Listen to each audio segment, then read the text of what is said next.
Ok, donc là, tu as raté tes études de droit. Qu'est-ce que tu vas faire de ta vie? Dans la start-up, on va vite. Voilà, on teste, on recommence. On va pas se mentir, l'entrepreneuriat, c'est pas un choix lisse. Bonjour. Aujourd'hui, je reçois une invitée assez spéciale parce que je la connais personnellement. C'est une personne très créative, entrepreneuse et résiliente. Pourquoi toutes ces qualités? Vous allez comprendre au fil du développement de ce podcast. Nous allons aborder son parcours, qui est Mauna, parler aussi de ses différentes expériences qui sont riches et diverses et variées. Et nous allons aussi parler de son entreprise Belcolor, comprendre l'initiative, la raison pour laquelle elle a décidé de se lancer en entrepreneuriat et bien d'autres sujets. Sans plus tarder, c'est parti. Bonjour Mauna. Bonjour. Merci d'avoir accepté mon invitation. Ça n'a pas été facile de trouver un créneau pour caler ce podcast. Donc, je te remercie d'avoir accepté spontanément mon invitation. Mais je t'en prie, merci à toi d'avoir pensé à moi et de m'avoir invité. Je t'en prie. Alors, premier chapitre, donc c'est sur la présentation. Donc j'aimerais savoir, on aimerait savoir tous qui est Mauna. Bon, vaste question. Je pense même que parfois je me pose la question de qui je suis. Donc, je pense que c'est pas toujours facile de répondre à cette question, mais je dirais bah, déjà euh, une femme noire, métisse, parce que je suis issue d'un père béninois et d'une maman martiniquaise. Je suis née, j'ai grandi en Martinique, donc j'ai cette double culture. Et voilà, je ne sais pas trop quoi dire de plus, mais bon, voilà, on dira voilà D'accord. qui je suis déjà. Ok, très bien. De toute façon, on en saura un peu plus au fil du C'est développement. ça. Alors, où as-tu grandi? Justement, j'ai grandi en Martinique, Ok, donc je suis née à Chelcher et puis j'ai grandi au Lamentin. ok. Voilà, En j'ai fait en Martinique, hein. Martinique, ouais, en Ok, Martinique, j'ai fait l'école au Lamentin et puis un peu à Fort-de-France et jusqu'au lycée. très bien. Voilà. Et après, t'es parti où? C'est ça. Après le lycée, je suis partie à Bordeaux. Ok, Voilà, donc pour les études. À la ok, base, je voulais faire du droit, donc je suis partie pour mes études à la fac de droit de Bordeaux. très bien. Et pourquoi Bordeaux? Alors, pourquoi Bordeaux? Alors, très honnêtement, je ne connaissais pas du tout la France hexagonale. Quand j'ai dû choisir une fac, à la base, je cherchais une prépa. Et à Bordeaux, il y avait la prépa droit. Et puis, au final, j'ai bifurqué sur pas du tout prépa, juste fac, donc licence. Ouais, Et j'ai cherché, en fait, je me souviens encore, j'étais avec ma tante et je lui dis, bon, je ne connais pas la France, je ne sais pas où aller.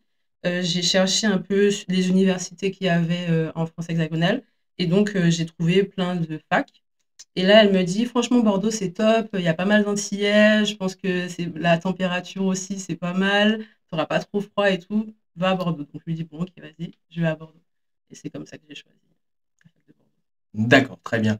Donc tu vas à Bordeaux, tu t'inscris dans la fac de droit Exactement. et t'as fait tes études durant combien d'années à la fac de Bordeaux, la fac de droit de Bordeaux? Alors, j'ai fait 2 ans Ouais, en première année de licence. ok, 2 ans. Voilà, ouais, j'ai la première année, enfin oui, la première année de licence, je l'ai ratée. Donc, j'ai recommencé et je suis passée au rattrapage. Et au final, j'ai pas eu les rattrapages. Donc, j'ai changé et bifurqué. Et donc D'accord. là, Donc attends, donc t'as échoué la première année c'est de ça. droit et t'as repris une deuxième fois, c'est Voilà, ça? j'ai voulu recommencer pour être sûre cette fois-ci de vraiment bah, me donner toutes les chances en fait de réussir cette première année parce qu'en plus je savais pas quoi faire d'autre. Enfin, c'est-à-dire que toute ma vie j'ai toujours voulu faire du droit. Ma mère raconte souvent l'anecdote de quand j'étais petite, je disais que je voulais mettre les méchants en prison. Donc en fait depuis très très petite j'ai jamais vu autre chose que le droit.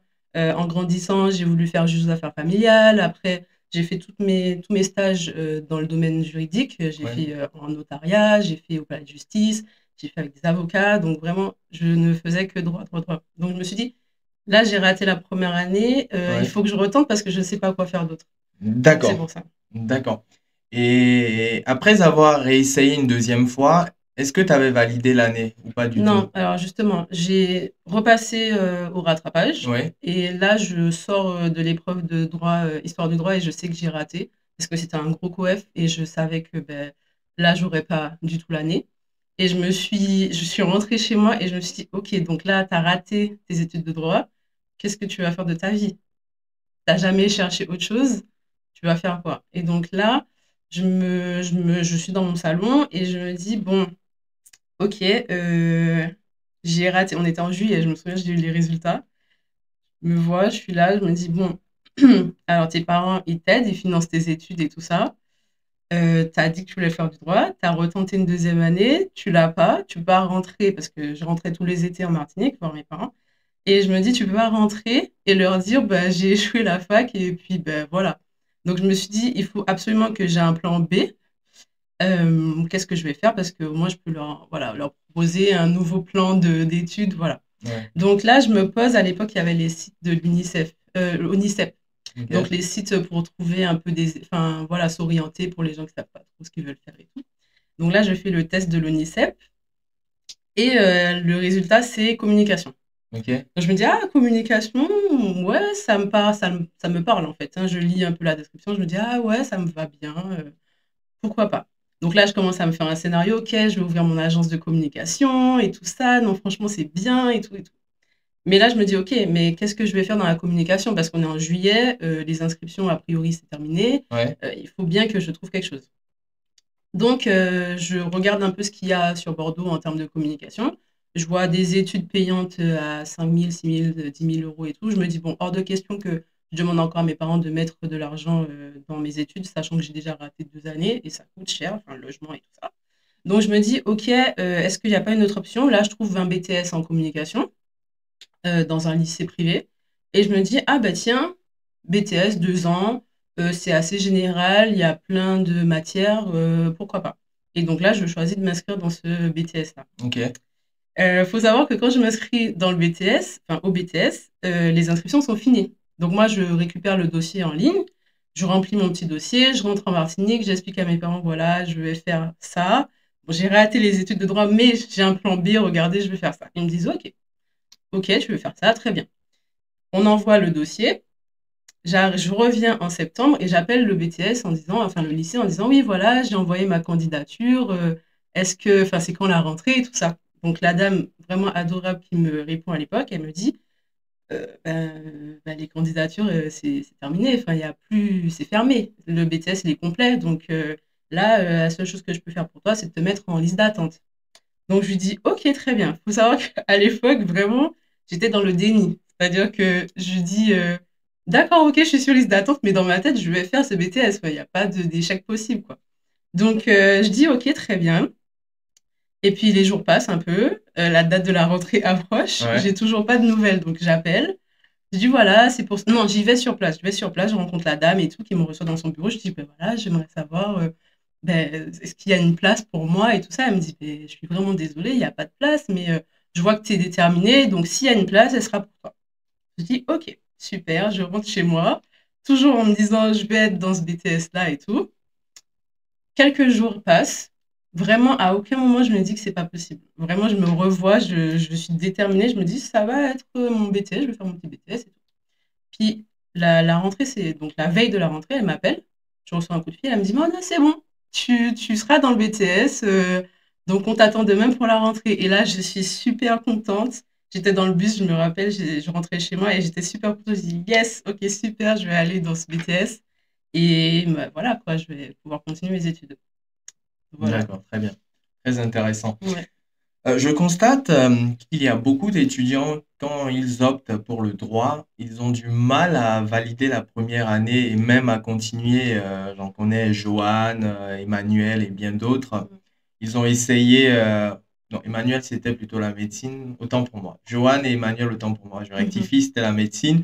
Mais j'ai d'autres amis, bon, dont j'ai pas le prénom en tête, qui ont opté aussi par le passé pour le droit, mais ils ne sont pas allés jusqu'au bout. Mhm.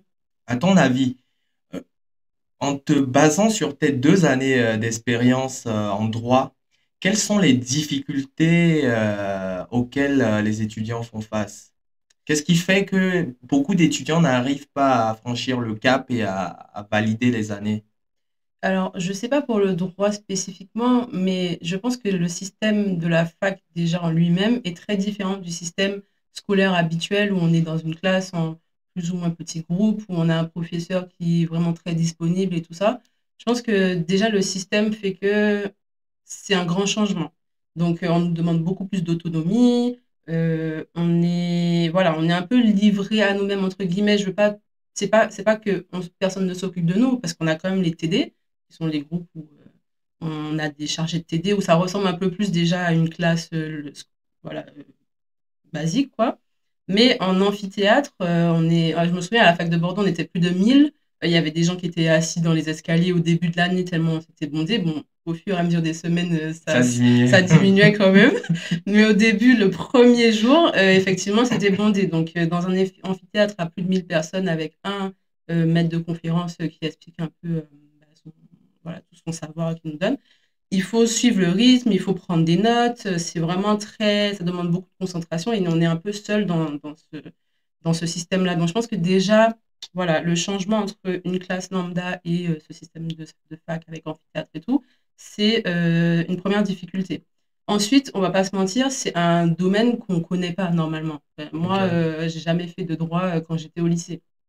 Donc, quand j'arrive et que j'apprends une nouvelle matière, un nouveau domaine, qu'on me parle comme si je connaissais déjà alors que j'y connais rien, c'est vrai que ça demande en fait beaucoup de recherche personnelle, voilà, de vraiment approfondir des choses. Et voilà, en fait, il faut être autonome, il faut vraiment se donner à 200%, mais on n'a pas forcément les codes au début quand on arrive dans cette licence. Donc, je pense que c'est aussi déjà les premières difficultés pour des étudiants qui choisissent de faire du droit et aller à la fac. D'accord, très bien, intéressant. Donc, tu disais que tu as basculé, tu as changé de spécialité en te basant sur on va dire la simulation, c'est ça? C'est ça. Simulation de l'ONICEP, c'est ça? ONICEP, ouais. ONICEP, c'est ça? Mm. Donc, tu t'es juste, voilà, comment on va dire ça? Tu t'es juste basé sur le résultat obtenu suite à la réponse au questionnaire pour Complètement. opter pour la communication, c'est ça? Complètement. Est-ce que c'est le conseil que tu donnerais à un étudiant ou un jeune qui ne sait pas dans quel domaine étudier ou quelle spécialité ou formation choisir? Ben, alors, on va dire que moi, c'était quand même un acte désespéré, entre guillemets. C'est-à-dire que je savais absolument pas quoi faire d'autre.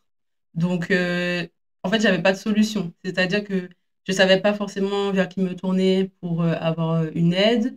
J'ai juste tapé sur Internet que faire de ma vie, limite, et je suis tombée sur ce site-là, et donc je me suis accrochée à ça. Maintenant, si je devais donner un conseil à quelqu'un qui sait pas ce qu'elle veut faire, je pense que déjà, dans un premier temps, c'est en parler avec des proches, en parler à des personnes de confiance. Si il y a quelqu'un autour de vous qui a un parcours que vous admirez Ouais. ou que vous pensez que cette personne est de bons conseils, déjà peut-être en parler à quelqu'un, à cette personne. Et puis, pourquoi pas, aujourd'hui, il y a ChatGPT. Ouais. Franchement, je pense que c'est un outil incroyable. Il faut savoir l'utiliser à bon escient. Vraiment, c'est intéressant ta question parce qu'il y a quelques jours, j'ai discuté avec mon petit frère Ouais. qui se trouve dans la situation où il ne sait pas trop ce qu'il veut faire aujourd'hui. Ok. Et donc, c'est le conseil que je lui ai donné. Je lui ai dit, bah, écoute, ChatGPT, pourquoi pas lui demander, lui expliquer un peu ta situation et lui dire, voilà, pose-moi un maximum de questions pour m'aider à déterminer en fonction de mes passions, de ce en quoi je suis bon, mes soft skills, enfin, plein de choses. Pose-moi un maximum de questions pour m'aider à trouver un métier ou en tout cas une orientation, un secteur qui pourrait me parler. Donc, il s'avère qu'il l'a fait, c'était pas plus tard qu'hier ou avant-hier. Ouais. Et il m'a appelé en me disant, bah, franchement, c'était intéressant parce qu'il m'a posé plein de questions, ça m'a permis de faire une introspection. Et au final, il m'a proposé des choses. Bon, il y a des choses qui me parlent moins que d'autres. Mais il a trouvé intéressant, c'est que il lui a proposé des secteurs auxquels il n'aurait jamais pensé. Ok. Donc, il lui a proposé même des formations, donc des secteurs et des formations en fonction de ses hobbies, Ouais. en fonction aussi de ses qualités et en fonction de comment dire, de ses skills en fait, De ses voilà, de ses compétences. compétences, de Ok. qui il est, de sa personnalité en fait. Donc voilà, au final il m'a dit bon ben je vais faire ça, ça, ça, et là on cherche la fac. Donc c'est peut-être un conseil que je C'est pourrais pas plus donner, mal, ouais. quoi. Voilà, Effectivement. pour l'avoir fait en vrai. Alors, on va passer après la formation, qui était le deuxième sujet, on va passer au troisième, qui concerne les maisons de luxe. Mhm. Je crois que tu as une idée J'ai une des idée, questions que je vais te poser. Mhm. Alors, tu as travaillé dans différentes maisons de luxe, Sephora, Lancôme, Armani, etc. Que retiens-tu de cette immersion, de ces différentes immersions? Alors, c'était très formateur, beaucoup d'exigences, Ouais, euh, de créativité aussi ouais, et de challenge, on va dire. ok, Euh, faut savoir que moi, vraiment, je n'avais aucune expérience dans le luxe, j'ai même aucune expérience réelle tout court en entreprise et surtout en grand groupe quand je suis arrivée chez Armani en CDD. Donc c'était pour contextualiser, en fait, j'ai eu la chance et l'opportunité d'être contactée par une association qui s'appelle, j'ai très mauvaise mémoire, je sais alors, je ne sais ok, plus quel est le nom de l'asso, mais en tout cas, une asso qui ouais, s'occupe un peu d'intégrer. Mosaïque RH, voilà. ok, Qui s'occupe en fait d'intégrer les personnes de divers horizons culturels et autres dans l'univers professionnel, on va dire ça ok. comme ça. Donc, ils m'ont contacté, j'étais encore étudiante à Bordeaux et En en communication? communication, c'est ça. Pour le BTS, c'est Pour le ça? BTS, Deuxième oui. année ou J'étais en première? deuxième Tu année. étais en deuxième Voilà. année, ok. Donc, il m'appelle.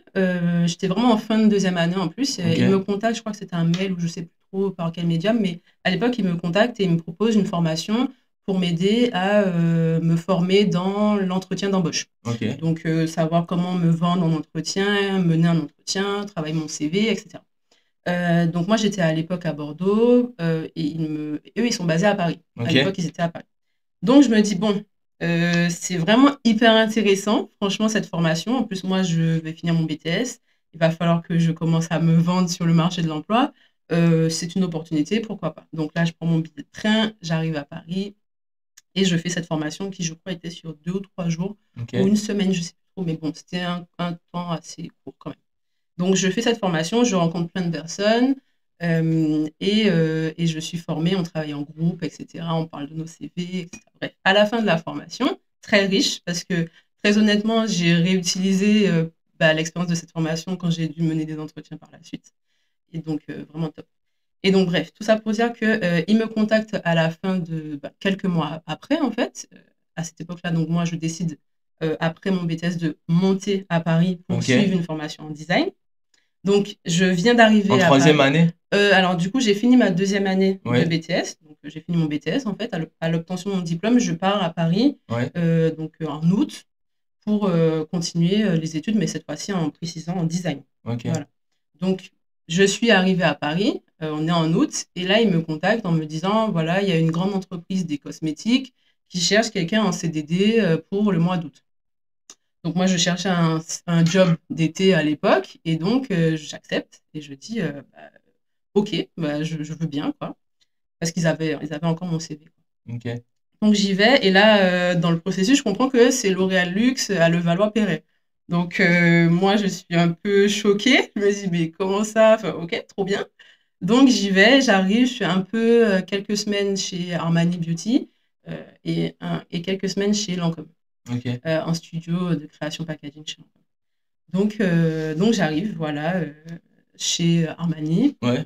Je fais quelques semaines, j'aide un peu les DA sur des projets, je fais des intentions créatives, ce genre de choses. Et puis après, je bascule chez L'Oréal, chez Lancôme. Et chez Lancôme, je rencontre la directrice du studio qui me fait faire des petites retouches, des choses comme ça, qui me montre un peu l'univers du packaging.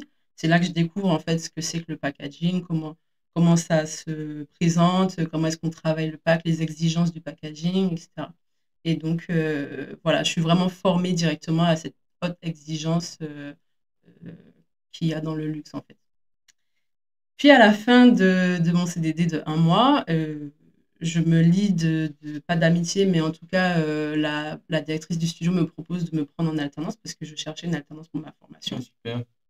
Et elle me propose de me prendre en alternance et j'accepte. Et au final, l'année d'après, je suis en alternance au studio packaging en com.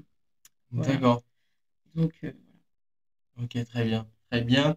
Et d'accord. Et là, pour aller mhm. dans ce sens, donc tu as fait ton année d'alternance. en spécialité design, c'est ça? C'est ça. Ok, mais en troisième année licence ou C'était en troisième année de troisième bachelor, année pardon. de bachelor? Oui, c'était la troisième année de Ok, bachelor. En fait, entre la première année, en gros, quand j'ai fini ton BTS? ouais, quand j'ai fini mon BTS, je suis arrivée à Paris et j'ai fait une année, en Oui, fait, en infographie. Donc là, c'était vraiment les logiciels purs, apprendre la technique, en fait, à MGM Graphic Design. Donc c'était une formation sur un an. Donc moi, ça m'a permis de vraiment être sûre que je veux faire ça. Je voulais pas me lancer dans un BTS, un master, machin, alors que je savais pas si j'allais être bonne déjà dedans. Et je voulais aussi une formation courte parce que j'avais déjà fait 2 ans de licence, 2 ans ouais. de BTS, 4 ans. Bon, je voulais quand même un truc un peu Rapide, shortcut, rapide, ouais. quoi. Donc, je fais cette année d'infographie et j'adore. Vraiment, j'aime beaucoup, je m'épanouis. J'ai mon diplôme avec mention très bien. Je passe devant le jury en fin d'année qui me félicite pour mon projet. Vraiment, je suis épanouie dans cette formation et je me dis, ça y est, j'ai trouvé ma voie. Ok. Donc voilà, tout ça pour dire qu'au final, elle me prend à la fin de cette année d'infographie, Oui, parce que à la fin de l'année d'infographie, vu que j'avais un BTS, j'étais éligible en fait à une troisième année directe. Donc là, je vais en bachelor en communication visuelle, en alternance, parce que l'alternance, en fait, j'avais tellement aimé mon expérience en entreprise quand j'étais en CDD que je me suis dit, là, j'ai envie en fait d'approfondir. d'approfondir, en fait, d'être dans le vrai, dans le dur, en fait, de travailler avec des gens et puis en plus qui ont énormément d'expérience à m'apporter. Et donc, je veux à partir de là faire que de l'alternance. Donc, à partir de ma troisième année, je ne fais que de l'alternance jusqu'à mon master. Très bien. Et comment ça se passe la création d'un packaging dans les maisons de luxe? Je suppose qu'il y a de la rigueur. Il y a quoi d'autre? Est-ce qu'il y a d'autres critères non négociables? Je dirais il y a de la rigueur, il y a de la Ouais, technique. Il faut savoir parler avec ses. En fait, il faut maîtriser la chaîne graphique, comme on dit, donc de la conception à l'impression. Il ok, faut savoir disposer les éléments sur un document qu'on appelle un gabarit, on appelle la surface découpe, enfin, ça a plusieurs noms, mais en tout cas le document d'impression technique qui sera ensuite découpé par l'imprimeur. Il faut avoir conscience de comment mettre en forme ce fameux document parce qu'il y a des couches, il y a des codes couleurs, il y a, voilà, il y a, comment expliquer, en fait, il y a un savoir euh, qui permet de communiquer efficacement entre le studio créatif qui va créer le document et l'imprimeur pour avoir les finitions euh, finales, en fait. Enfin, voilà. ok, Donc, en fait, c'est vraiment un savoir-faire qu'on acquiert, une technique qu'on acquiert, des connaissances aussi qu'il faut avoir pour que le packaging il soit parfait. Il n'y a pas de place à l'erreur. C'est voilà, il faut que tout soit carré, que tout soit bien à sa place, que esthétiquement ce soit joli. Il n'y a pas de place pour l'à peu près. Il n'y a pas voilà, c'est très millimétré, c'est très carré, c'est très exigeant en fait. d'accord, très Mm. bien, très très bien. Hum, Est-ce qu'il y a un projet ou une création de cette époque dont tu es personnellement fier? Alors, il y a plusieurs créations parce que après Lancôme, je suis allée en studio chez Sephora, Oui, collection. Donc là, c'était pour la première année de master.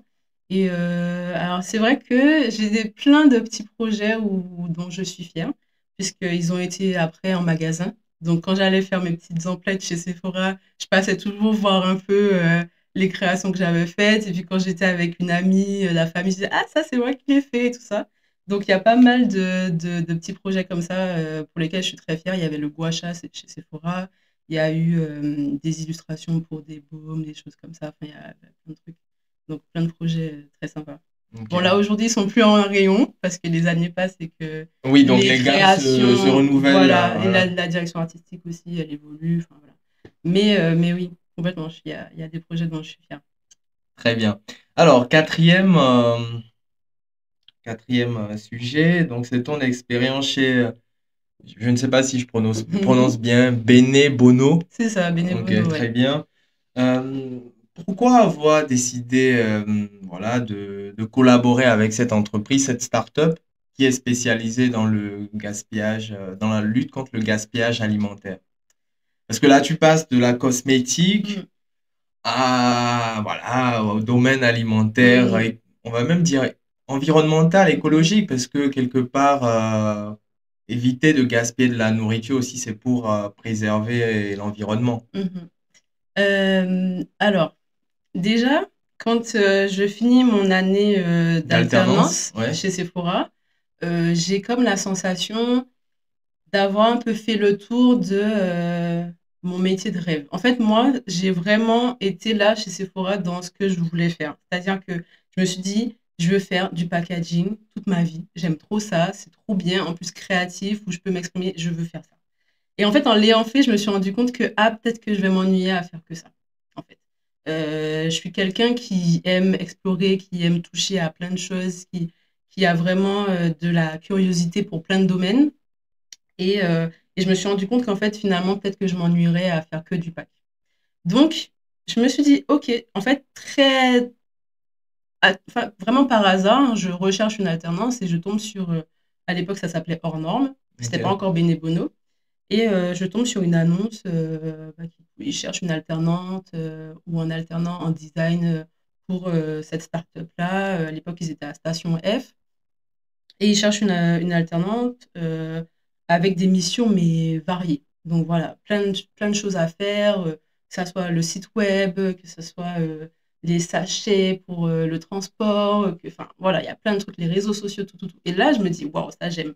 J'aime parce que je vais pouvoir explorer plein de choses, je vais pouvoir toucher à plein d'éléments différents d'une marque et je vais pouvoir avoir une action plus directe. Parce qu'en fait, il faut savoir que dans l'univers du luxe, il y a beaucoup. Alors, déjà, les choses sont préparées des années à l'avance. Quand j'étais chez Sephora, on préparait déjà parfois les collections de dans 2 ans. Enfin, voilà. Donc, c'est des choses qui prennent le temps. Il y a beaucoup de process de validation avant d'arriver à l'impression et à la mise en rayon. Donc, moi, j'avais envie, en fait, d'être là dans quelque chose de plus direct, dans Ouais. quelque chose de plus tout de suite, Ouais, voilà. limite, spontané, quoi. Donc, je me suis dit, en startup, les choses vont vite. Il y a plein de choses à faire. Je vais toucher à plein de choses et je vais pouvoir voir tout de suite l'impact de mon travail dans une entreprise. Donc, c'est ce qui m'a séduit. Je fais l'entretien avec Sven, qui est donc l'un des cofondateurs, l'un des Co-fondateur. cofondateurs, c'est ça, merci, Ok. de Hors Normes. Et donc, je fais l'entretien avec lui et ça se passe bien, bon feeling. Il m'explique un peu ce que lui Il et son recherche. équipe recherchent pour cette mission-là. Il me demande aussi, en fait, c'est ça qui m'a plu aussi, il me demande aussi, moi, qu'est-ce que j'ai envie de faire. Donc, je me suis dit, ah, tiens, on me demande ce que j'ai envie de faire. C'est peut-être la première fois qu'on m'a demandé ça en entretien. Alors Et, que c'est important et c'est pour important. voir si les attentes peuvent matcher. Les attentes de l'entreprise et les C'est ça. attentes du collaborateur, du futur collaborateur peuvent C'est matcher. ça. Et Ça, donc c'est là, une je me bonne suis dit, question, OK, ouais. ça, c'est un green flag parce que je sens que déjà, on va faire attention à sans doute mon bien-être, à ce que je sois vraiment épanouie et tout ça dans cette entreprise. Donc, je choisis. Donc, il me propose un deuxième entretien. Bref, l'entretien suit son cours et là, je rejoins Hors Normes. Donc, en fait, ce qui m'a séduit, c'était vraiment la diversité De de mission. mission, c'est ça, ouais, dans cette start-up-là. Et sur l'aspect environnemental, bien sûr, j'y suis sensible. J'ai grandi sur une île, donc l'aspect écologique, c'est très important. Et puis, on ne peut pas être insensible, en tout cas, je pense de moins en moins de personnes le sont, face à l'état, on va dire, de la planète et l'impact de nos gestes au quotidien, que ce soit dans notre consommation alimentaire ou autre, en fait, hein, dans notre consommation en général. Donc, j'étais déjà un peu sensible à cette question-là. Moi, à titre personnel, je déteste le gaspillage. Vraiment, jeter quelque chose, ça me fait quelque chose. Donc, Ouais, ça te révulse. ouais, j'aime pas ça. Franchement, quand j'ai mal au cœur quand je dois jeter quelque chose. Donc, vraiment, ça matchait au final. Vraiment, sur plein de points. D'accord. Ouais. Et cette alternance, tu l'as faite dans le cadre de ton master, peut-être? C'est ça, c'était le master, la deuxième année de master. Ok, Donc, la dernière, en fait. ok. En design, en Alors, infographie. le master, c'était en direction artistique 360. Ok. Et donc, ça faisait sens aussi avec l'émission parce que 360, ben, ça faisait sens aussi parce que 360, c'est vraiment multi-support. Donc, multi-support dans mon diplôme, enfin pour mon master, et donc multi-support aussi dans l'alternance, parce que Ok. j'avais touché à tout aussi. Donc voilà. D'accord, très bien.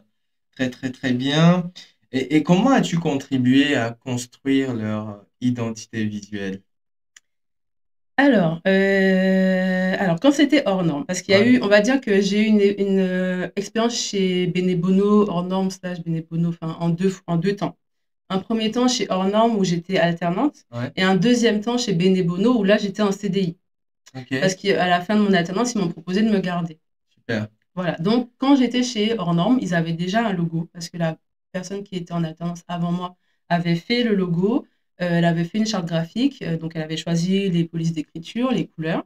Maintenant, et c'est ça qui est très important, c'est que quand on a un logo, des couleurs, des polices d'écriture, on n'a pas forcément encore une identité visuelle. Ok. On a des bases, on a une base pour créer quelque chose, mais on n'a pas encore totalement créé l'identité visuelle en elle-même. Donc, eux, ils avaient cette base-là, et justement, l'une des missions, c'était de continuer de créer, en fait, euh, visuellement hors norme. Donc, avec les bases qu'ils avaient, donc je vais pas dénigrer son travail, elle avait déjà commencé à faire des choses et tout ça. Eux voulaient préciser, puis ils voulaient aussi l'étaler à d'autres supports. Donc, ce que j'ai fait, c'est que j'ai repris ce travail qui avait été fait et j'ai continué à l'étouffer, à ajouter des éléments graphiques, à lui ajouter, à préciser en fait sa personnalité pour qu'il puisse se démarquer de la concurrence qui était déjà là aussi un peu à l'époque, hein, parce que la question du gaspillage alimentaire et du fait de, voilà, de sauver un maximum de bons produits, tout ça. C'est une question qui était déjà dans les esprits. Il y avait déjà des entreprises, quelques-unes qui étaient un peu dans le secteur. Enfin, voilà. Donc, l'idée, c'est toujours aussi de se voir comment est-ce qu'on pouvait se démarquer avec cette identité visuelle-là qui serait plus puissante, plus affirmée, et tout ça. Plus impactante. Plus impactante, c'est ça. Ok. Donc, ça, c'était dans un premier temps avec hors norme. Avec Benebono, et là, vous allez dire pourquoi est-ce qu'on est passé de hors norme à Benebono? Parce qu'en fait, il y a eu un rebranding, enfin un renaming, donc c'est-à-dire un changement de nom, et un rebranding, donc un changement de branding qui s'en est suivi. Ok. Donc l'entreprise a eu un virage stratégique et donc forcément pour accompagner ce virage stratégique, elle a eu besoin de réadapter sa personnalité qui elle est, donc son branding en fait, ce qu'on appelle le branding. Donc il a fallu aussi changer de nom, changer d'identité visuelle, changer les couleurs, changer les typos parce que l'entreprise n'était plus la même. Hors norme et Benebono n'étaient plus vraiment les mêmes. Donc c'était très intéressant parce que j'ai pu assister à ça en interne. Il faut dire que c'est assez rare qu'une entreprise choisisse de faire son renaming, son rebranding en tout cas, parce que pour la partie renaming, on a été aidé d'une agence. Euh, mais pour la partie rebranding, c'est quand même assez rare de le faire en interne. Souvent, les entreprises choisissent de missionner une agence, de travailler avec une agence, ou en tout cas pardon, une équipe de freelance pour pouvoir faire ce genre de mission. Donc moi, j'ai vraiment eu là la confiance de mes pairs, enfin de l'entreprise, pour pouvoir gérer ça avec l'équipe, bien sûr, euh, pour qu'on puisse gérer ça en interne. Donc, c'était un très, très gros challenge parce qu'il y avait déjà énormément de choses qui existaient. L'entreprise hors norme existait déjà, elle avait déjà des clients. Donc, voilà, avec Clémence qui était la head of brand, Margot qui s'occupait des réseaux sociaux, on a travaillé sur ça. Et donc, j'ai dû refaire le logo, créer donc une suite de logos. Donc, parce qu'un logo qui fonctionne, c'est un logo qui fonctionne sur plusieurs supports. Donc, il faut créer un logo principal, mais aussi le décliner pour qu'il puisse vivre correctement. Mhm. Donc, il fallait créer une suite de logos, il fallait retravailler les couleurs, c'est-à-dire quelles couleurs maintenant définissent Benebono, qui n'est plus hors norme. Donc, qu'est-ce qu'on veut que le consommateur et les autres personnes voient de cette marque? Et donc, quelles couleurs symbolisent toutes ces valeurs-là, toute cette nouvelle personnalité-là qu'a Benebono? Quelle typographie, quelle police d'écriture va aussi nous aider à être dans la cohérence de ce qu'on veut refléter. Donc voilà, c'était un travail hyper intéressant à mener en interne, qui a été très formateur, extrêmement challengeant aussi parce qu'on avait des deadlines assez courts. Donc voilà un peu ce qui s'est passé. Donc tout ce travail-là qu'on a fait en interne pour retravailler bénévolement. Très bien. Alors, pour résumer, selon toi, parce que tu as travaillé dans un grand groupe Mhm. et tu as travaillé par la suite dans une start-up. Quelles sont les différences que tu as perçues entre ces deux mondes durant tes expériences? Quelles sont les différences palpables que tu as remarquées? Je pense que c'est deux univers, enfin je ne sais pas comment est-ce que je peux dire ça, mais c'est complètement opposé. Voilà, ça n'a rien à voir. D'un côté, le grand groupe, on a quand même plus de stabilité, que ce soit dans la prise de décision, que dans les choix aussi. tout est très réfléchi. Il y a plusieurs niveaux de prise de décision. Il y a beaucoup de validation. Voilà, ça prend du temps. On fait les choses vraiment à la perfection. On n'a pas le droit à l'erreur, d'autant plus dans le luxe. On n'a pas le droit à l'erreur. On valide vraiment chaque action, etc.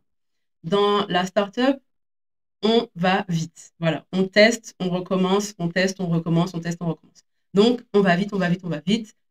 Ça, on n'a pas le temps de le maturer, enfin, souvent, hein, surtout en design, ça peut être frustrant. Donc, il faut savoir gérer cette frustration-là aussi. On n'a pas forcément toujours le temps de maturer le projet, de prendre son temps, etc. Donc, il faut aller vite, il faut produire vite, il faut décider vite, et voilà.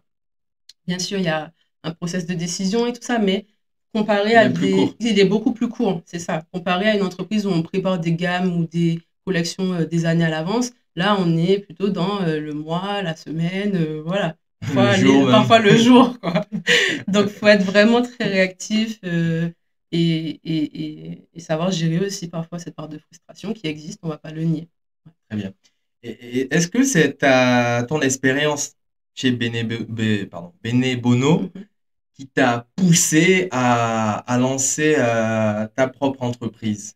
Du coup, on passe au cinquième Oui, sujet, hein, création du studio Bell Colors. ok. Alors, oui et non. Oui, parce que mon expérience chez Benebono m'a donné, je pense, l'assurance dont Mhm. j'avais besoin pour me dire que je suis capable de mener à bien un projet de bout en blanc, de A à Z. Ok. Parce que ben, avec ce renaming, en fait, j'ai eu la confiance euh, de voir que ben, j'étais capable en fait, de partir de zéro à créer quelque chose qui vit encore aujourd'hui. Donc, je pense que ça a nourri cette confiance. Après, cette volonté de créer quelque chose, elle existait depuis bien longtemps. Tu sais, tu te rappelles au début du podcast, je te disais que quand j'ai vu Onicep Communication, j'ai dit OK, je vais monter mon agence de Ouais, com. tout à fait. Voilà, donc je pense qu'au fond de moi, il y avait déjà cette envie, à un moment donné, de voler de mes propres ailes, de créer quelque chose par moi-même et de pouvoir aussi aider d'autres personnes avec mes compétences. Parce que il y a aussi, je pense, j'ai cette volonté d'aider un maximum de personnes. C'est-à-dire que le design, c'est bien dans une entreprise et tout ça, comme on dit dans le jargon, chez l'annonceur. Mais moi, Ok. j'avais pas forcément envie d'être chez l'annonceur tout le temps parce que, ben, comme je te disais, je suis quelqu'un qui je suis très curieuse, j'ai envie de toucher à plein de choses, euh, j'ai pas envie de m'ennuyer. Donc, en fait, chez l'annonceur, c'est quand même souvent les mêmes missions et je pense que c'est ce qui me manquait chez Benebono, en fait, c'est que, au final, même si c'est des missions plurielles et diverses, ça reste le même univers. C'est un univers que j'ai créé et qui existe, enfin, avec une équipe, bien sûr, mais qu'on a créé, qui existe et qui est toujours le même, qui est décliné, qui vit, mais qui est toujours le même. Et donc, je pense que ça, à un moment, ça m'a un peu, j'étais un peu lassée de toujours jouer, entre guillemets, avec les mêmes codes. Donc, j'ai eu envie de me dire, OK, si je crée mon studio, j'aurai plusieurs clients différents à qui je pourrais, que je pourrais aider. Et donc, ce seront des univers forcément différents. Et là, ça nourrit aussi cette curiosité, l'envie de faire des choses différentes que j'ai. Donc, euh, donc voilà, c'est pour ça que j'ai toujours en fait voulu, en tout cas, quand j'ai commencé à faire la communication et du design, j'ai voulu monter ma structure. Mais est-ce que tu n'aurais pas pu assouvir cette envie en travaillant dans une agence, par exemple, de communication? Parce qu'une agence de communication, en général, elle a plusieurs clients qui sont dans différents domaines Mhm. d'activité, différentes phases aussi de maturité. Est-ce que ça n'aurait pas pu être l'option la plus simple? Alors complètement, j'aurais pu, mais je n'ai jamais voulu travailler en agence non plus. Alors ça peut paraître complètement un peu surprenant de se dire, ben, comme tu le dis si bien, il y a des clients différents, il y a des niveaux de maturité différents, donc complètement. Mais j'avais vraiment envie de l'entrepreneuriat. J'avais pas envie d'être salarié dans une entreprise. J'avais envie de pouvoir aussi avoir les valeurs qui me sont propres et de les injecter dans mon entreprise, de faire les choses à ma manière quelque part et d'apporter moi ma touche, ma ouna, ce que moi j'ai à offrir au monde à travers cette entreprise que je vais créer. J'avais pas envie d'être dans l'entreprise de quelqu'un, même si bien sûr les missions et tout ça, ça aurait pu me correspondre, mais c'était pas là où mon cœur me disait d'aller. En fait. Ok. Donc, c'est l'expérience chez Bene Bono qui t'a vraiment, on va dire, voilà, comme tu me disais plus tôt, tu étais un peu lassé des missions parce que c'était toujours le même, même univers, si on peut Mhm. dire. Est-ce que ça a été vraiment le déclic? C'est durant cette expérience ou à la fin de cette expérience que vraiment tu t'es dit, c'est le moment, il faut que je me lance à mon propre compte?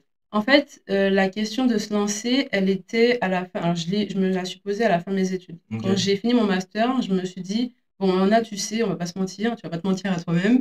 Tu sais que tu as envie de te mettre à ton compte. ok, D'accord? Peut-être que je savais pas si ce serait créer un studio, être en freelance, voilà. Mais je savais que je voulais me mettre à mon compte. Je me suis demandé, est-ce que là, avec ces années d'alternance, je me sentais prête à tout de suite commencer à ouvrir mon studio ou me mettre en freelance. ok, J'avais cette opportunité-là de me mettre enfin, d'accepter un CDI dans ouais, une entreprise avec des gens que j'apprécie beaucoup, dans une ambiance de travail qui est chouette. Et, euh, et donc, je me suis dit, bon, qu'est-ce que tu fais? Est-ce que tu acceptes le CDI ou est-ce que tu te lances tout de suite? J'ai suivi mon instinct, continuer, voilà, accepter le CDI, voir ce que j'avais encore à donner, ce que j'avais aussi encore à apprendre. Et au final, bah, j'ai pris la bonne décision parce avec justement le changement de nom et tout, j'ai pu encore voilà, me former, prendre confiance en mes compétences, apprendre aussi. Voilà. Voilà, ce sont des expériences.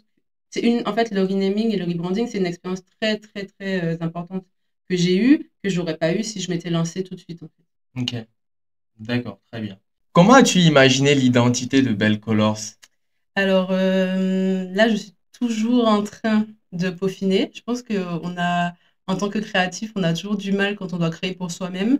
Et c'est toujours difficile de s'arrêter sur un style et de définir son propre style, comme on dit, cordonnier un peu mal chaussé. Donc, ce que j'ai fait en amont, c'est que je me suis posée et je me suis simplement dit, qu'est-ce que j'ai envie de refléter. Donc, j'ai choisi quelque chose d'assez organique. Et puis, voilà, j'ai laissé un peu libre cours à ma créativité. Je voulais, je pense, refléter le côté créatif que j'ai et que j'offre avec le studio, plus que le côté premium peut-être. Mais je suis en train justement de repenser à un changement d'orientation. Et là, je suis en train de profiter de l'été pour potentiellement refaire mon identité visuelle et qu'elle soit plus en phase avec ma cible et le type de service que je vais offrir avec Studio Bell Colors. D'accord. Et je profite parce que j'avais pas posé la question. Comment t'es venue l'idée de Belle Colors? Est-ce Alors, qu'il y a une signification derrière? oui, alors déjà, Bell Colors, c'est l'assemblage, on va dire, de belle, donc beau en créole, belle, belle bagaille, belle, voilà, belle chose. Donc belle en créole parce que je suis à moitié martiniquaise, et colors, simplement couleur en créole, enfin, pardon, en anglais, et couleur parce que bah, les couleurs, comme je disais tout à l'heure, Bene Bono, la couleur a une signification hyper importante. Elle dit beaucoup de choses. Et on peut dire aussi, on dit les couleurs du monde, les couleurs des choses. Donc voilà, le mot couleur, je trouve, a un spectre de signification assez large. Et je pense que ça reflète bien la vision que j'ai, en fait, d'accompagner des horizons différents, des entreprises différentes avec des horizons différents et des personnalités différentes. Ok, très Voilà. bien. Et quelle est la typologie de ta cible? Alors, moi, je pense que j'accompagne surtout des entrepreneurs, Ouais, des chefs d'entreprise, ouais, des décideurs. Donc, ça peut être aussi des studios de communication, des personnes qui, voilà, qui travaillent qui ont une activité, qui ont une entreprise et qui sont à la recherche de personnes qui est expertes dans le domaine de l'identité visuelle, du packaging, voilà, de la communication visuelle pour les accompagner à percuter plus, à parler plus à leur cible, enfin vraiment à les aider à atteindre leur objectif en termes de communication via le design. ok, très bien. Voilà. Et aujourd'hui, c'est très bien qu'il y a plein d'agences de communication Mhm. sur le marché, il y a des freelances, et que Complètement. sais-je encore. Comment tu arrives à te démarquer de cette concurrence? Je pense que mon métissage, c'est ma plus grande force. Ok. Donc, je suis, comme je disais, issue d'un papa qui est béninois et d'une maman qui est martiniquaise. J'ai grandi dans les deux cultures Mhm. et je pense que c'est ce que moi j'apporte aussi aujourd'hui J'ai à cœur quand même d'aider la communauté afro-caribéenne à réussir à mettre en avant tous ses savoir-faire, toute cette richesse qu'elle a et qu'elle ne sait pas parfois comment bien mettre en avant. Je me permets de dire ça parce que, par exemple, on connaît tous, par exemple, la boisson locale avec sa petite étiquette en papier qui se déchire une fois que c'est un petit peu humide, ce genre de choses, les étiquettes un peu faites à la main et tout ce genre de choses qui mettent pas forcément en valeur le produit et Oui. sa qualité gustative. Donc en fait, moi, je suis partie du principe que on a énormément de richesses, on a énormément de savoir-faire. Là, je parle du domaine de la food parce que c'est un domaine que je connais bien, mais ça peut être dans plein de domaines différents, dans le service, voilà, dans l'accompagnement, dans plein de choses, dans plein de structures. Et souvent, on n'a pas conscience dans notre communauté de l'impact que peut avoir le design sur notre business et comment ça peut nous propulser, comment est-ce que ça peut nous donner aussi, euh, ça peut nous, comment dire, nous permettre d'être, comment dire, De croître. oui, de croître, enfin, bien sûr, de croître, mais aussi d'attirer des personnes et d'inspirer confiance. Voilà, d'avoir une certaine présence sur le marché, une certaine légitimité. Alors, bien sûr, c'est pas le design qui vous apporte la légitimité, mais voilà, d'être face à des concurrents, se dire, OK, je n'ai pas à rougir de mon identité, de ce que je propose. Je suis moi aussi capable d'offrir des services de qualité et j'ai une identité visuelle, pardon, qui le reflète bien. Donc, c'est offrir un écrin à cette communauté-là pour pouvoir briller et faire ce qu'elle sait faire, parce que des savoir-faire, il y en a plein. Mais il faut qu'on ait conscience que le design, c'est important aussi et que le savoir-faire seul, parfois, ne suffit pas à le crier au monde. J'aime bien dire que l'identité visuelle, c'est comme le look d'une personne. Quand on voit une personne, on sait déjà à peu près quelle est sa vibe, enfin, elle dégage quelque chose. On sait si on veut parler à cette personne ou pas, si ça va matcher ou pas, a priori. Donc, c'est la même chose pour les services, c'est la même chose pour les entreprises. Donc, quand on voit une entreprise, on sait déjà à peu près est-ce qu'elle est sérieuse ou en tout cas, on se fait une idée. L'être humain est comme ça, on a des a Ouais. priori et il faut les utiliser à bon escient en tout cas. Ok, Voilà, très bien. Donc, tu es entrepreneuse à temps plein. c'est Comment ça. tu gères tes journées Alors, au quotidien? alors franchement, là, en ce moment, je reviens de 5 mois en Martinique. Donc, j'essaie déjà de me remettre dans le rythme. Euh, je suis assez loin des clichés de l'entrepreneuse qui a sa vie millimétrée et qui fait tout bien et qui se lève à 5 heures pour aller au sport et tout. Pas du tout. J'aimerais bien, mais pour l'instant, j'essaye déjà de me lever et d'être en forme. Alors, j'avais pour habitude quand même d'aller marcher ou bien de faire un peu de corde à sauter ou bien d'essayer d'aller à la salle. Enfin, j'essaye en tout cas parce que dans mon métier du design, on est assez statique, hein, toujours derrière un bureau et tout ça. En tout cas, dans mon métier de brand designer, en tout cas, je suis plutôt statique. Donc, j'essaye déjà de commencer ma journée en bougeant. J'essaie de faire ça 3 fois par semaine. C'est pas toujours le cas, mais j'essaye. Ensuite, j'ai tendance à faire un peu de ménage, voilà, à organiser mon espace parce que j'aime bien avoir un espace clair pour avoir un esprit clair. Et puis, le matin, je commence par un projet client, voilà, regarder un peu où j'en suis. Est-ce que je dois faire un peu de veille graphique, mes mails, voilà, où ça en est. Est-ce que j'ai des retours clients, quels sont les modifs que je dois faire sur le projet, etc.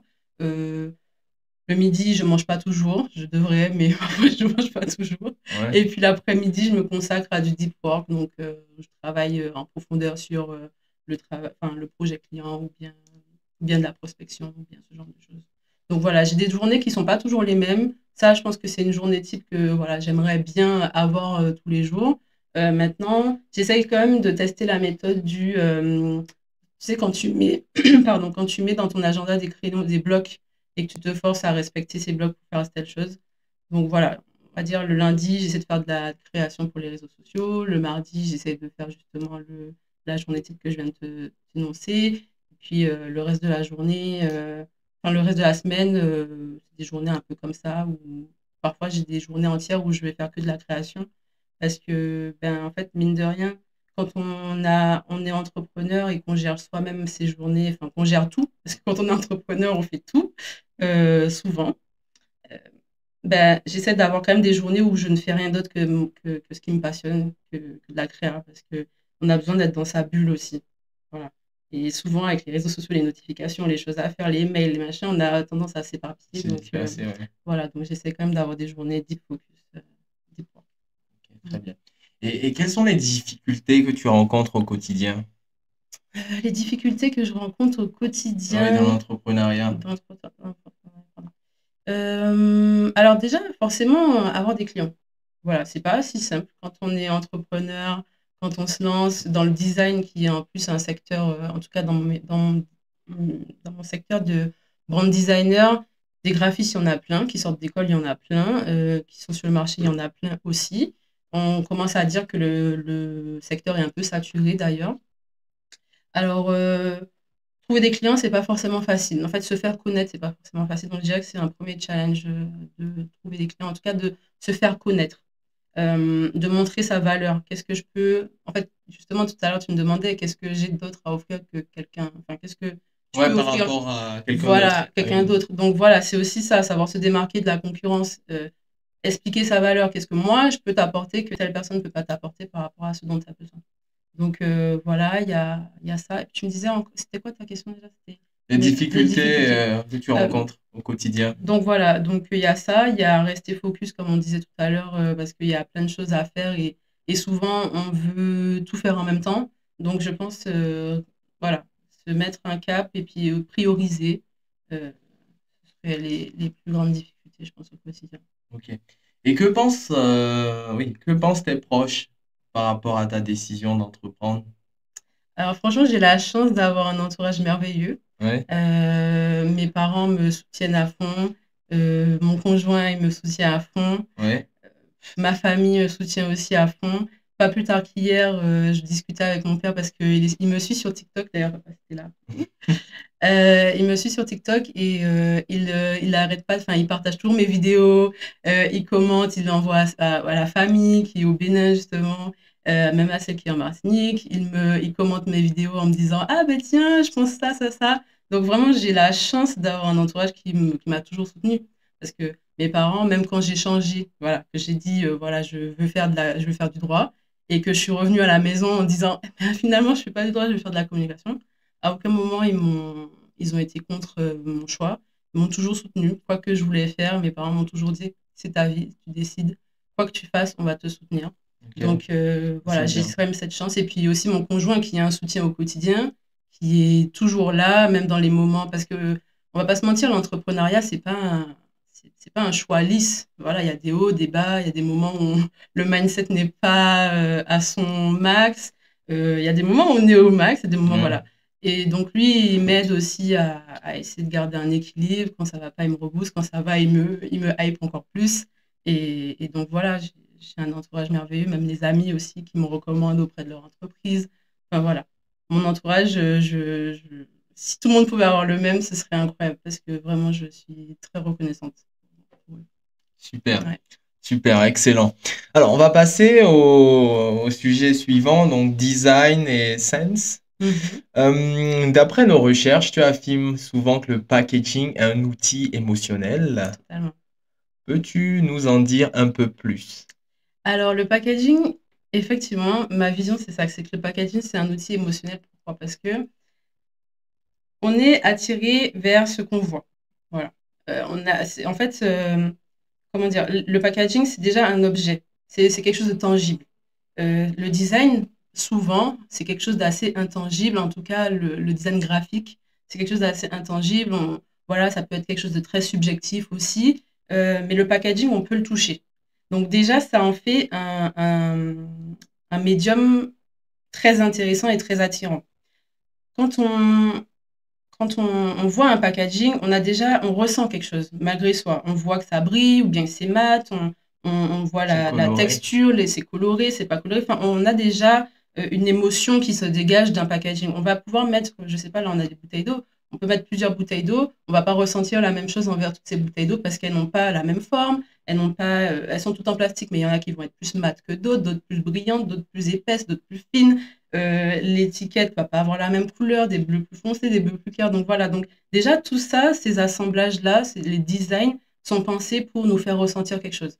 Donc, si on reste dans les bouteilles d'eau, si je te montre une bouteille de Contrex, tu vas voir que on voit que ça parle aux femmes parce qu'il y a une certaine, Coloré rose. voilà, une couleur, une forme, on est dans la finesse, on essaie de parler à une certaine, et en plus, une certaine typologie de femmes. Donc, C'est en ça, je trouve que le packaging, c'est très émotionnel. Ça parle à notre instinct primitif. Voilà, on sait qu'avec telle association, telle couleur, on va attirer telle personne et pas telle personne, on va parler à telle personne, on va faire ressentir telle chose, telle chose. Très bien. Alors, deuxième question, tu travailles aussi en consulting. Mhm. Comment es-tu une marque à se trouver visuellement? Alors moi, je travaille avec un outil superbe qui a Ouais. été créé par une graphiste, web designer, je crois. Elle s'appelle Laetitia, j'ai pas son nom de famille exact, mais Ok. elle a créé ce qu'on appelle le Brand Quest, donc qui est un jeu de cartes qui se joue à la base à plusieurs. Donc en fait, c'est un jeu de cartes stratégique dans lequel on va évoquer plusieurs éléments. Donc ça va être le positionnement de la marque, les valeurs, le style, enfin voilà, plusieurs éléments. Et en fait, à ces éléments-là, on va ajouter un adjectif. Donc, Ok. admettons, en positionnement, est-ce que je suis visionnaire sur mon marché? Est-ce que je suis local? Est-ce que je suis... Voilà. Et donc, l'idée, c'est quand je fais la séance de consulting, c'est de faire un état des lieux avec le dirigeant, ou en tout cas la personne qui représente la marque, c'est de faire un état des lieux de ce qu'elle est aujourd'hui, de comprendre quels sont les objectifs de développement de l'entreprise et ensuite voir ensemble comment est-ce que, en travaillant ensemble, ou même sans moi, hein, comment est-ce qu'on peut les amener vers à toucher cet objectif-là. Donc, ça va partir de quelle est la marque aujourd'hui, quels sont ses pain points, donc voilà, les faiblesses, qu'est-ce qui ne marche pas, en tout cas par rapport à ce qu'elle veut être. Il faut comprendre, en fait, si on crée quelque chose, on crée une marque, on crée une entité et on ne sait pas vraiment qui on est, qu'est-ce qu'on veut refléter, quels sont nos objectifs, on ne peut pas créer une entité visuelle qui sera impactant, qui soit viable, qui nous amène des clients qui fonctionnent. Il faut, il faut qu'il y ait une base stratégique derrière le design, en fait. Le design sert la stratégie et pas l'inverse. On peut avoir quelque chose de beau qui ne parle à personne. On peut avoir quelque chose de pas très beau, mais qui parle à plein de gens. En fait, ça dépend vraiment de... Et puis beau aussi, C'est relatif. c'est relatif, c'est subjectif. Mais il faut que ça soit beau pour la personne à qui on veut parler. Il faut que ça parle à la cible. Donc voilà. Ok, très bien. Très, très intéressant. Alors, on va passer au prochain sujet. Donc, c'est transmettre, inspirer et évoluer. Bon, Mhm. c'est comme ça on l'a surnommé. Ok. Tu as un parcours pour ton jeune âge assez riche quand même Mhm. et formateur. Est-ce que tu envisages plus tard peut-être proposer, je sais pas, des séances de coaching ou oui, ou transmettre, enseigner, mentorer les plus jeunes? Pourquoi pas? Franchement, pourquoi pas? Je pense que ça se voit, je suis quelqu'un qui aime beaucoup parler. Donc, si j'ai de la valeur à transmettre, je pense que je serais toujours hyper intéressée pour le faire. Maintenant, je ne sais pas si aujourd'hui, c'est un objectif là, à court À terme. court terme. Pourquoi pas à long terme, honnêtement, si je peux apporter mon aide. Et... En tout cas, c'est déjà ce que je fais via le consulting. Mais pas pour les plus jeunes, bien sûr, pour les entreprises. Mais si demain, je suis amenée, j'ai des opportunités ou on vient vers moi, pourquoi pas, je pense que je serais ravie de pouvoir apporter ouais, mon savoir, en tout cas. Euh, si des gens trouvent que ça peut leur apporter quelque chose, je serais ravie, je pense. Ouais. Très bien. Et quel conseil tu donnerais à une étudiante ou un étudiant en design qui aimerait poursuivre dans cette voie?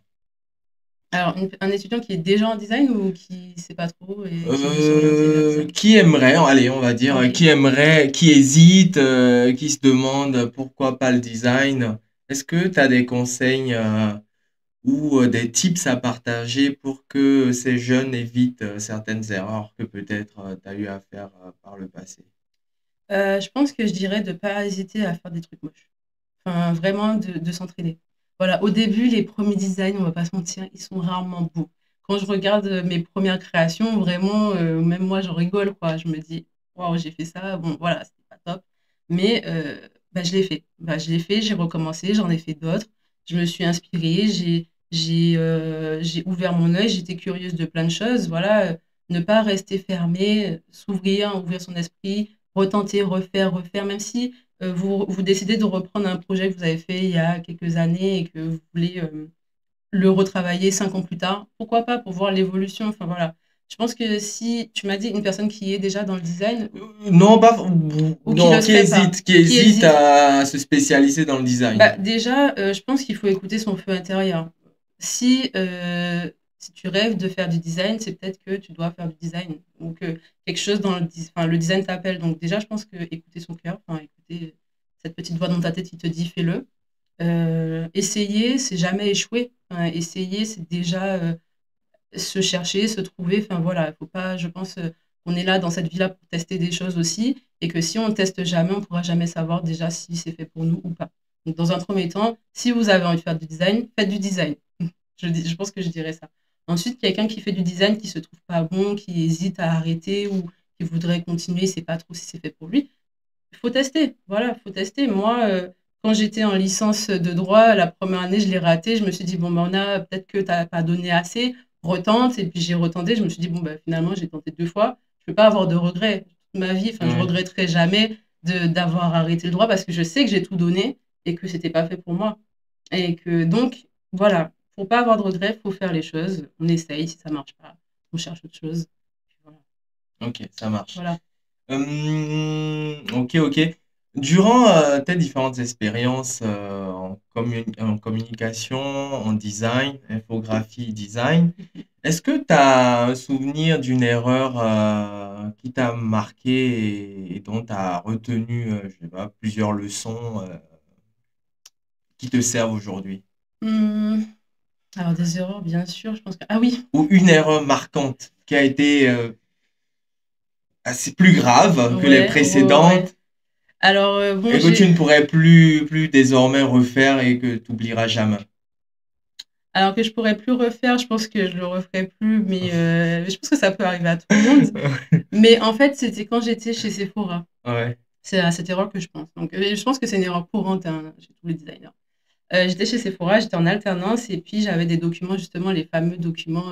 cahier de charge? Non, Non. c'était, tu sais, quand tu mets sur le gabarit les designs. En fait, quand on fait la créa, on fait d'abord la créa, Ouais, on fait des maquettes 3D, des choses un peu des refs et tout ça. Et ensuite, une fois que c'est validé, on doit les mettre sur le gabarit qui ok. va servir à imprimer. Donc, je mettais des designs sur les gabarits, c'était pour la collection de Noël, et j'aidais une graphiste donc, du studio. Et en fait, chez Lancôme, je faisais ça, mais tout le temps. Et vraiment, je faisais quasiment que des gabarits et tout ça. Et donc, j'étais quand même assez habituée à faire mes petits gabarits, à mettre des éléments et tout.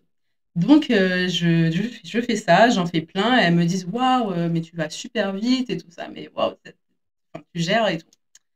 Et puis, un jour, elle me dit, mais en fait, t'as fait n'importe quoi. Enfin, tu t'es trompée. Enfin, voilà. Elle me dit pas ça comme ça, mais en gros, t'as fait n'importe quoi, t'as fait des erreurs sur les documents, les a envoyés.